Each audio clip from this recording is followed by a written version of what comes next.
നമ്മളെന്നും ഇങ്ങനെ തന്നെ മാറത്തില്ല.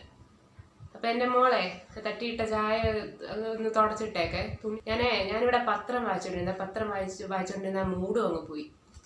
ഇതെങ്ങനാ വീട്ടിലെങ്ങനെ മൂട് കിട്ടുന്നത്? മോളെ ചെന്നാട്ടെ.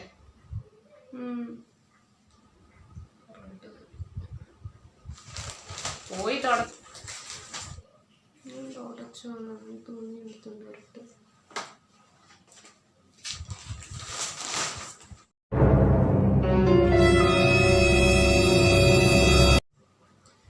എന്റെ ദൈവമേ,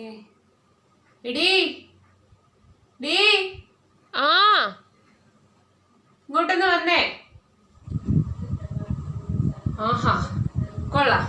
ഇവിടെ ഞാനൊരു ചായ അറിയാതെ തട്ടിയിട്ടപ്പം ഇവിടെ എന്തെല്ലാം പുകിലായിരുന്നു. അമ്മ എന്നെ തെറി വിളിച്ച പോലെ സ്വന്തമായിട്ടും തെറി വിളിച്ചേ. ഈ ചായയിലെ പഞ്ചസാര, 1 സ്പൂൺ പഞ്ചസാര, ഈ ചായയിലെ 1 സ്പൂൺ തേയില, ഇതെല്ലാം വേസ്റ്റ് ആക്കിയില്ലേ അമ്മ? എന്താ ഇപ്പൊ പറയാനുള്ളത്? ഞാൻ ജോലിക്ക് പോയി കഷ്ടപ്പെട്ട് കൊണ്ടുവരുന്ന ചായയല്ല തേയിലപ്പൊടിയും പഞ്ചസാരയും. ഞാൻ ജോലിക്ക് പോകുന്നില്ലേലും കുറ്റം, ആര് കുറ്റം ചെയ്താലും ശിക്ഷ ഒന്ന് തന്നെ. ആഹാ കൊള്ളാം. ഇത് കൊള്ളാം. അമ്മ ചെയ്താൽ ഒരു കുഴപ്പമില്ല, ഞാൻ ചെയ്താലേ കുഴപ്പമില്ല അല്ലേ? എന്തോ വായി നോക്കിക്കൊണ്ടിരിക്കുക. അല്ലെങ്കിൽ വേണ്ട. അമ്മേ, അമ്മ ഞാൻ മുമ്പേ ആണേല് ചായ താഴെ ഇട്ടപ്പം എന്നെ വഴക്ക് പറഞ്ഞായിരുന്നു. ഇപ്പൊ അമ്മ ചായ താഴെ ഇട്ടല്ലോ. നീയല്ല എൻ്റെ അമ്മ, ഞാനാണ് നിന്റെ അമ്മ. കൂടുതൽ ചോദ്യങ്ങളൊന്നും വേണ്ട.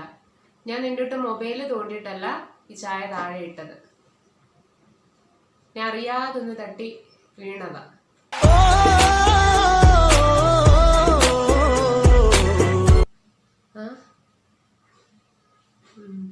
ഓ ശരി.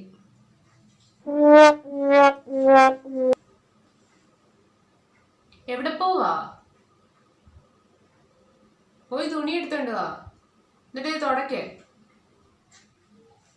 എന്താ അമ്മ ഞാൻ മുമ്പേ ആണേലും ചായ താഴെ ഇട്ടപ്പോ അമ്മ എന്നോട് പറഞ്ഞു ഞാൻ പോയി തുടയ്ക്കാന്. ഇപ്പൊ അമ്മയല്ലേ ചായ താഴെ ഇട്ടേ, പിന്നെ ഞാൻ ഇതിന് തുടക്കുന്നേ? എന്തുവാ എൻ്റെ പൊന്നുമോള് പോയി തുണി എടുത്തോണ്ട് വന്നിട്ട് ഈ ചായ ഒന്ന് തുടച്ചേ.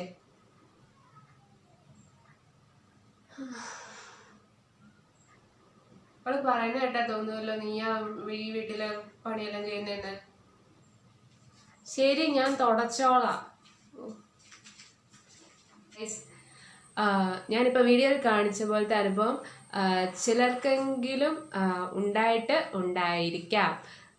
അതായത് ഇപ്പം നമ്മൾ എന്തെങ്കിലും ഇതുപോലെ ചായയുടെ കാര്യം എക്സാമ്പിൾ എടുത്താൽ, ഇപ്പം ചായ താഴെ ഇട്ടാലോ അറിയാതെ എന്തെങ്കിലും നമുക്കൊരു പറ്റിക്കഴിഞ്ഞാൽ നമ്മളെ അത് കണ്ടിട്ട് വഴക്ക് പറയും. പക്ഷെ നമുക്ക് പറ്റിയ അമ്മമാർക്കല്ലേ, അമ്മച്ചിമാർക്ക് ആരെങ്കിലും ആകട്ടെ, അവർക്ക് പറ്റിക്കഴിഞ്ഞാൽ അതൊരു തെറ്റേ അല്ല എന്ന രീതിയിലേക്കാവും. അപ്പം നിങ്ങൾക്ക് ഞാൻ ഈ വീഡിയോയിൽ കാണിച്ച ഇത് നിങ്ങൾക്ക് ആർക്കെങ്കിലും റിലേറ്റ് ചെയ്യാൻ പറ്റുന്നുണ്ടെങ്കിൽ എൻ്റെ കമൻറ്റ് ബോക്സിൽ അറിയിക്കുക. ഞാൻ കാണിച്ച പോലെ അനുഭവം ആർക്കെങ്കിലും ഉണ്ടായിട്ടുണ്ടെങ്കിൽ അത് കമൻറ്റിൽ ഇടുക. എൻ്റെ അമ്മ എന്നോട് ഇങ്ങനെയൊന്നും പറഞ്ഞിട്ടില്ല കേട്ടോ, ഞാൻ ചുമ്മാ ഫണ്ണിന് വേണ്ടി ചെയ്തതാണ്. വീഡിയോ ഇഷ്ടപ്പെട്ടാൽ ലൈക്ക് അടിക്കണേ മറക്കരുത്. ജസ്റ്റ് ഒന്ന് ക്ലിക്ക് ചെയ്താൽ മതി. പിന്നെ എൻ്റെ ചാനലൊന്ന് സബ്സ്ക്രൈബ് ചെയ്യുക. ഞാൻ പോണേ, ടാറ്റാ. ചാനലൊന്ന് സബ്സ്ക്രൈബ് ചെയ്യണേ.